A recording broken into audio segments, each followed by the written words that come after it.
Hi, this is Bob Harrington from Stanford University here on Medscape Cardiology and theheart.org. Really excited about our guest today, who's been a longtime friend and colleague in cardiology, to have a discussion which I think is timely based on some recent studies that have come out both in the medical literature as well as in the lay press on some of the pay disparities between men and women cardiologists, even pay disparities that even exist after adjustment for actually the work activity. But I want to first start by having a broader discussion about the whole notion of attracting talent to cardiovascular medicine as the need for cardiologists and cardiovascular care continues to rise. We obviously want to attract talented people to the field, and we're not doing such a good job in attracting women to the field of cardiology, and so I hope we can start with that conversation. We'll go into the whole subject of compensation, and we'll try to potentially talk about what are some of the solutions or whether or not, as both healthcare and society evolves, some of the solutions might actually evolve independent of any formal mechanisms. So to help have this conversation today is my good friend and colleague, Dr. Pamela Douglas from Duke University. Pam is the Geller Professor of Research in Cardiovascular Diseases in the Department of Medicine at Duke, and she's the Director of Multimodality Imaging Program at the Duke Clinical Research Institute. For the purposes of these discussions, she's also an active investigator in this area of gender disparities in compensation, having served as a senior author on a paper this past year in JACC entitled Work Activities and Compensation of Male and Female Cardiologists. Pam, thanks for joining me here today on Medscape Cardiology. It's a pleasure to be here, Bob. I will want you to talk about what exactly you did in the analysis, what were the key findings. But before we get there, let's talk about the broader issues that probably got you thinking about the topic in some ways. From my vantage point in a Department of Medicine, I see that maybe half of medical students are women, about half of internal medicine residents across the country, including in our own program here at Stanford, are women. And yet, for one of the most attractive medical subspecialties, cardiology, far fewer than that, meaning half, are making up our fellowship class. Why is that? Why are we not seeing a 50-50 distribution of men and women going into cardiology if, in fact, the pipeline starts out pretty much as 50-50? Yeah, Bob, I think you've started off at an incredibly important place, which leads to pay disparities. But I think it's a much bigger issue than just pay. I don't know that we know all the answers to this.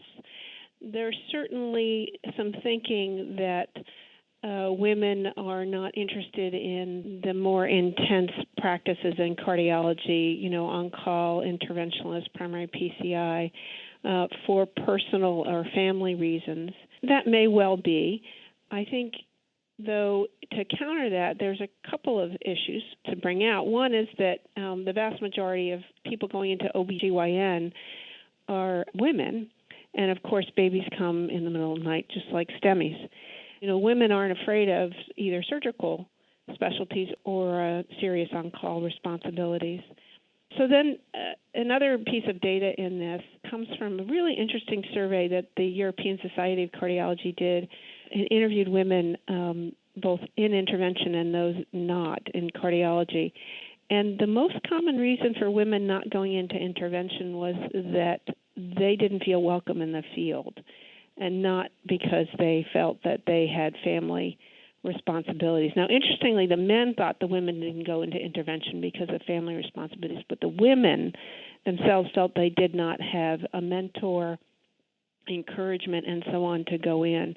So I think there's some asymmetry in what women are seeing in the profession that may help explain why women make some choices of perhaps going into more cognitive and less procedural specialties than do men. There's also data to suggest that pay is a little bit less important to women, and that being happy, the prestige and the financial compensation are less important than feeling called to medicine and helping patients, which again would probably tend towards more of the primary care type specialties. Yeah, we're seeing, for example, now that I think it's close to 70% of entering pediatric residents are women. And as you look at pediatric specialties across the country, there's a much higher number of women than there is, for example, in internal medicine or our internal medicine specialties. So this notion of fulfillment and happiness in many ways might in part be reflected there.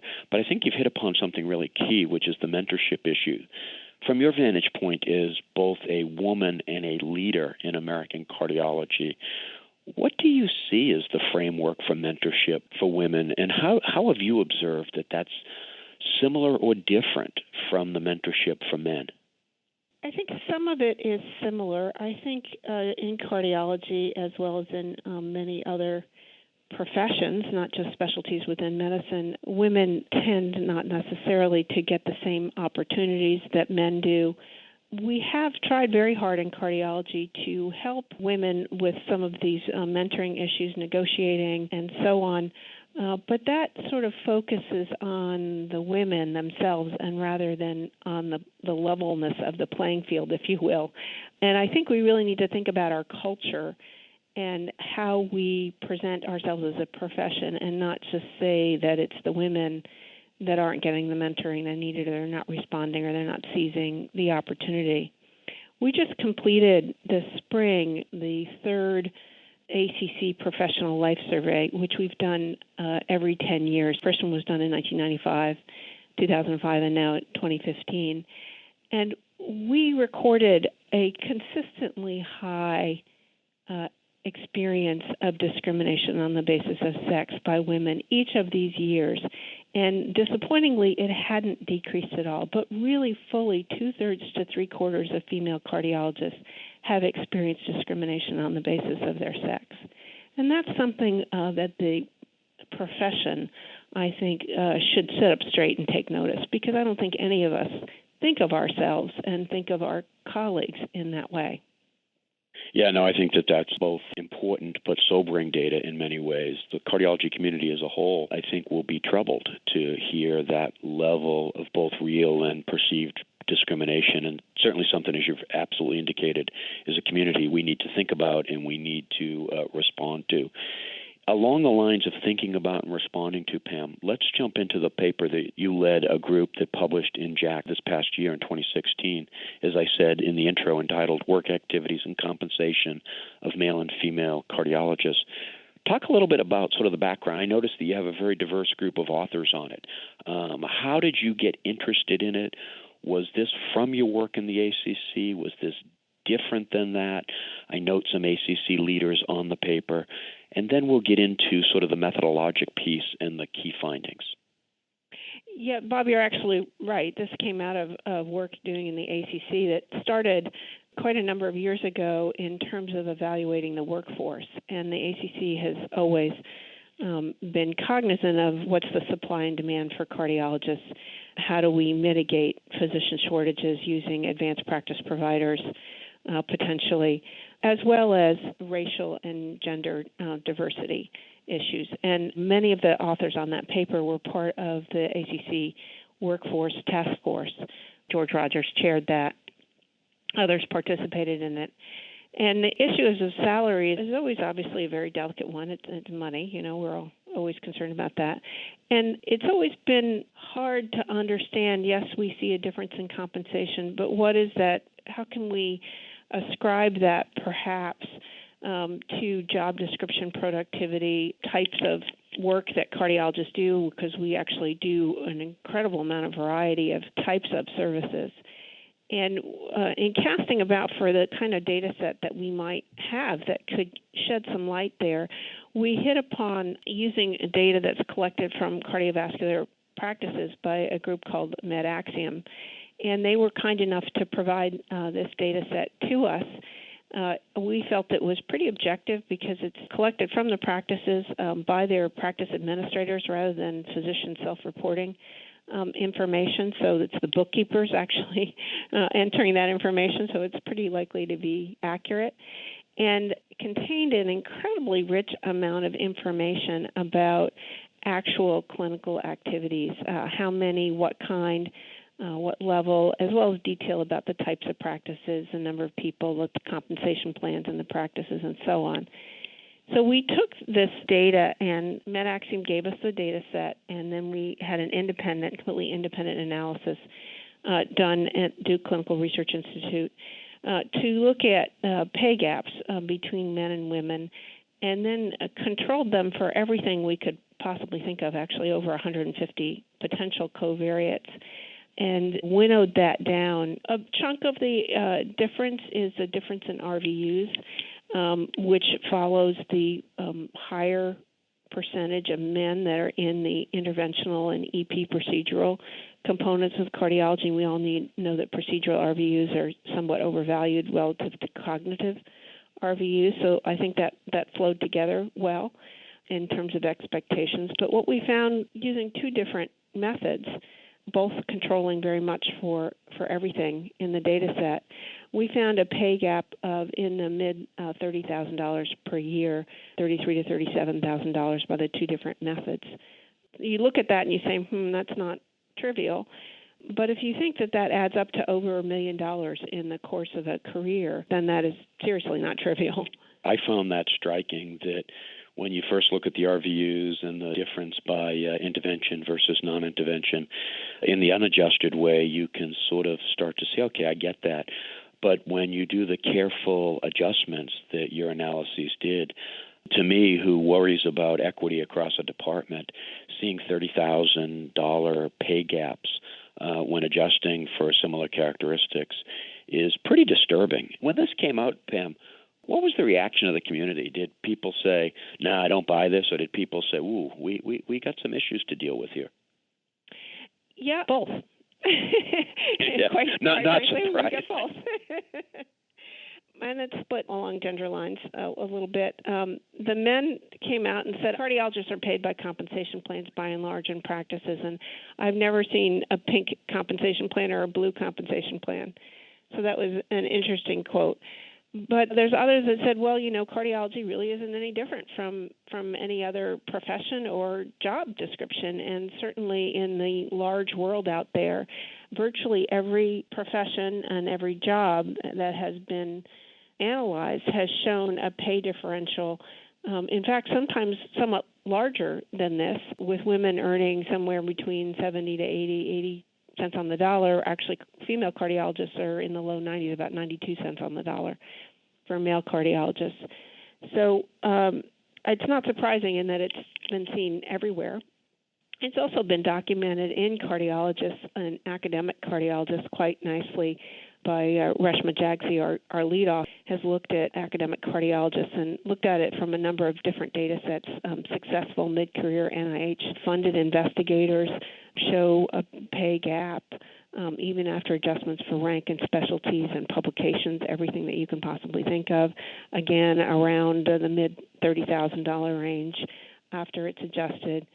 A Health Affairs article a couple of years ago looked at first jobs out of training in New York State, and there was a pay gap of $17,000 between men and women, even after you controlled for specialty and everything else. I think we have to believe that it's there. I think we have to believe that this is not some quirk in the data that has been incompletely adjusted in some way. I don't say that any data set is perfect, but if every single one shows the same thing with good analyses, then I think we have to sort of say, well, that must be there. Now what do we do about it? Well, how is it hurting us? Obviously, we're not attracting talent the way we need to in cardiology. And then how do we fix it? I think that's where we need to get to, is not continuing to, find more detail about this problem and repeat that same over again. I'm really interested in seeing us move on to say, okay, we do have a problem. How do we get to the next step? How do we accept that problem, own it, and turn it around? Pam, great overview from the paper, and obviously important data that I think causes a lot of us to really think about these issues. Let me comment on two things and then get your reaction to both of them. The first is my read of the paper, where if you look at the types of compensation plans that are reported in the MedAxiom data, there seems to be what I would call a predominance of the blended pay, meaning you get some based on productivity and some based on other. And frequently those others are negotiated issues regarding medical directionships, additional pay for some activity, perhaps as leadership either in the health system of the group. So there's clearly this area that distinguishes productivity, which is pretty straightforward in some ways on RVUs, but also deals with this other issue that might be negotiated. That's comment one. Comment two comes from my experience as a department chair. We went through an exercise this past year of relooking at our compensation plan across the entire Department of Medicine, which is roughly about 500 faculty across the various specialties. I'm always calling attention to three groups of individuals who historically have been treated differently in compensation plans that I wanted to make sure that we were very aware of as a group as we had these discussions.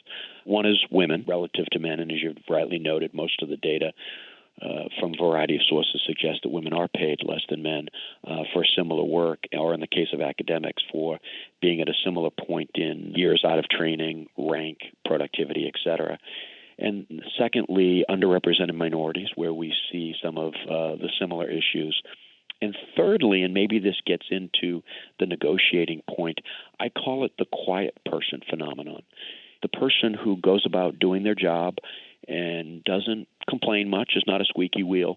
When you sort of subjectively categorize those people, the quiet person tends to make less than the squeaky wheel. Now, that doesn't seem surprising, but it does raise the question of how do we guard against that consciously, because I think there's an unconscious bias against the quiet person. You want to comment on those two observations? Yeah, I think there may well be an unconscious bias against the quiet person, but we also have to remember that women are often in a bind in terms of perception, and there's a much narrower range of behavior that we expect from women. It's almost a cliche, a man is assertive and he's a real go-getter, and a woman is aggressive and out of control. And with similar kinds of behavior. And so we have to be careful about what our societal, cultural scripts are about how men and women should behave, and how women can't necessarily be as loud and do need to be quieter to fit in. And so it's not necessarily an inherent personality, but maybe our cultural norms for women versus men. I totally agree with that. I think only part of it is sort of an innate personality, and that there's no question there's some cultural learnings, how people approach negotiation, et cetera. And that's why I've been interested in some of the things that you've led in the summits that have been held for women in cardiology, including things like negotiation. Let me just make a comment on that, because I think those sorts of activities, professional development training, leadership training for women, I think they're necessary, but they're not sufficient. And what we're saying is you as women need to change to fit in, or we need to give you more skills so you can fit in. And I think the community of cardiology needs to also look at itself. In other words, we can't say that women need to necessarily become somebody different if we have not created a level playing field for those women to participate in. I don't think sufficient change can be created by women alone, and I don't think that it's just a question of women needing to man up, if you will. I would absolutely agree. My comment about the training and leadership skills negotiation, obviously important both for men and women entering the various fields, but in this case, cardiology. And there may be some areas of special focus for women to make them aware of some of the, what I'll call community biases, so that they can understand what those biases are as they interact with them. But I fully agree with you that we all in the community, men and women, and particularly people in leadership positions, really have to own this and say, how do we more appropriately level the playing field? I could not agree more. There's been some interesting other pieces out lately, one of which you alluded to, which is that women, as they choose this subspecialty, may be less driven by pay and more by some of the other aspects of that particular profession, professional satisfaction, less burnout, et cetera. Do you want to comment on how we might be able to learn from that as we attract women into cardiovascular medicine? Men and women should absolutely have the choice of any career that they would find personally rewarding with whatever is important to them. So I would never want to, take away personal choice or say that somebody should do this or should do that. So I want to make it clear that I'm not speaking to that. But I think we're pretty good. Most cardiologists are pretty tuned into what's going on around them. And I think if we're not comfortable in an area, or if we don't feel welcomed, that it's going to be a very unusually strong and determined individual who's going to forge ahead as opposed to look around for maybe how to modify that pathway. And we need to be very careful and cognizant of that and make sure that we're not unconsciously deterring people. In the industry world, in the world of tech and in banks in particular have been very conscious, and some of the consulting agencies, they found that it takes a slightly different approach to include women in the promotions process and in the professional growth process. Women tend to think it doesn't apply to them because they've been acculturated that way, and because, of course, they look around and all their deans and department chairs are men, all the visiting professors are men, and there's an internal script that gets written that says that's not for you because none of those people look like you. So we have to change that script, and I think we can do it very intentionally by doing things that saying we need to make sure that every time that we present committee members or visiting professors or leadership roles, that we're doing it across races and across genders in the way that we're modeling the change that we want to see. I think that those are all important steps, and certainly those of us that are in academic medicine need to pay better attention to those sorts of issues around promotion, around recognition with committees, with awards, with the various things in our world. Do you see some tangible things, Pam, that the big organizations, the American College of Cardiology, the European Society of Cardiology, the American Heart Association can do that can help in this area? I do, Bob. The American Heart Association has done a wonderful job with their leadership in including large numbers of women as president. I was the second president of ACC. We'll have the third president in all of our years coming next March. So I hope we can continue to do that. 12 years is a long time between women presidents. And the ESC has actually never had a female president, so I hope in the near future they will fix that. All those organizations put on annual meetings, and I know ESC tried very hard this past year to have 20 or 30% of the invited speakers be female. I'd like to see all the organizations do that. I'd like to make sure that the committee appointments and the visible things, the awards, all of those organizations give out probably several dozen awards each year, that we look to make sure that we're rewarding diversity in our ranks and making sure that those people are recognized. I think there's a lot of things that can be done. So, Pam, this has been a great discussion that's ranged from issues around how we attract talent into cardiovascular medicine to how do we address some of the more tangible items where there's gender disparities in pay. I want to thank my guest today, Pam Douglas, the Geller Professor of Research in Cardiovascular Diseases in the Department of Medicine at Duke University, for joining me here today on Medscape Cardiology. Pam, this has been a terrific discussion. Thank you for joining. Thank you for having me.